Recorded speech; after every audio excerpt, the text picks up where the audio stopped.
I'm a runner, and I've been running like 3, 4, 5, 6 miles a day for a long time, but a couple of years back, people told me, you need to run a marathon. And I was like, I don't know, it's 26 miles, it's a very long time. You need to put in so many resources, so much time and everything to make that happen. But eventually, I did it because I trust people. I trusted people who had done marathons and told me, you need to do this to experience the joy, the emotions you have to go through it. So eventually it comes down to trust, to put in that much effort. And I'm thinking about all the young people that you have been interviewing, because I guess you understand my analogy here. Why would you put in so much effort into a marriage if you don't trust people? Because it seems to be a lack of trust. People are telling you, you should get married, it's a good thing, and it comes with parenthood, and it comes with a lot of good stuff. Is it that people aren't telling that story, or is it something missing in the story? And if so, what? Because obviously a lot of people don't commit to that. You're saying that because they don't trust it to last. They don't trust that they can run the 26 miles. Even because yeah, in marathon, we see globally that more and more people run marathons, which is crazy, because their bodies, there's no category of athletes that are so injured than marathoners, and you can take the bus, you can take the subway, you can walk. There's so many other ways to just go 26 miles. But millions of people around the world say to themselves, because the other people have told them, you should do this because it's such a great experience. So they do it. But we don't have that trend in marriage. So there must be something to the story that is missing. I think so, yeah. One of the things that, from the young people that we interviewed, almost all of them, that we heard from so many of them was, well, almost 50% of marriages end in divorce. I don't want to become another stat. I want my marriage to last, but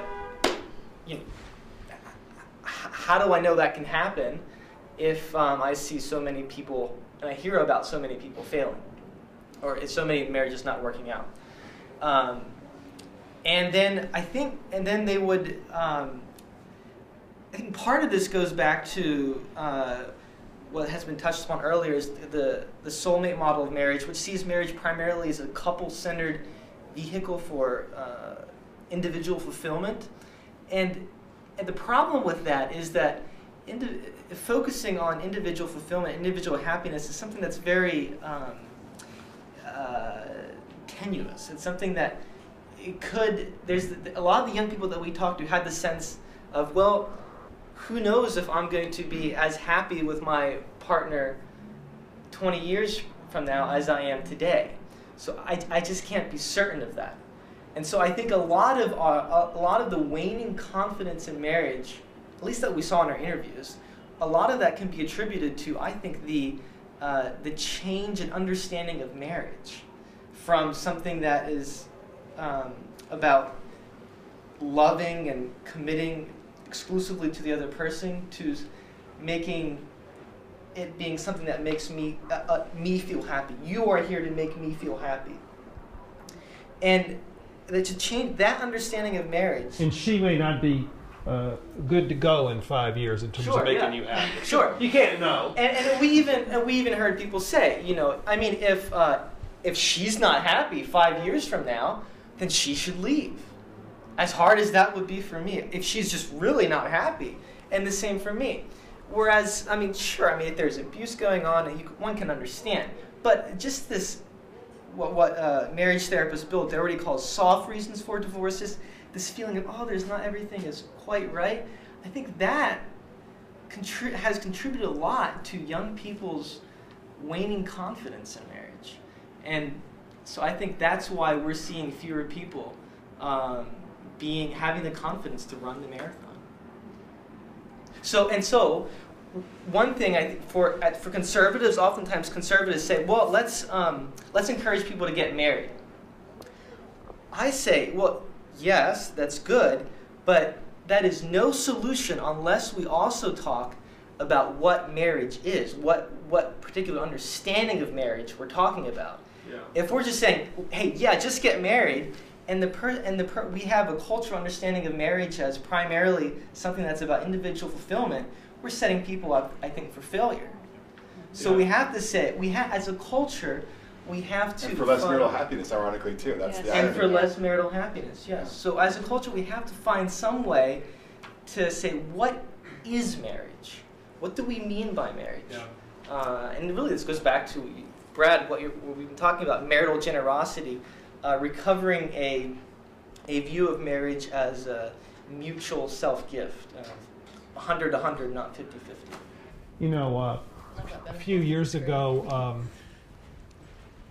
Norval Glenn, wonderful friend of a lot of us in the room, he did a little study, and it was so beautiful. It made such a big impact on me. And the conclusion he offered was that in a high divorce society, not only do more unhappy marriages end in divorce, but more marriages become troubled and unhappy. It's exactly what you just said. That is, that the feeling of, and it's kind of what you said. 'Cause what happens is that you would predict that in a sort of high divorce society, okay, if we're unhappy, we get a divorce. But what you might not predict is that more people become unhappy. But the reason is that they are withdrawing somewhat. You know, there's, to put it in your terms, they're less committed to this vision of this is what I will do. So it shifts to another basis, which is the daily taking of a happiness temperature, which is a very frail reed to decide on a lifetime project on. I mean, it just doesn't, well, the people who invented marriage thousands of years ago invented it for precisely this reason, because the project of human pair bonding and procreation simply cannot rest on the vicissitudes of how I'm feeling today in order to succeed. So you need to train a lot to gain your endurance. Yeah, Just like a marathon. yeah, there you go. There you go.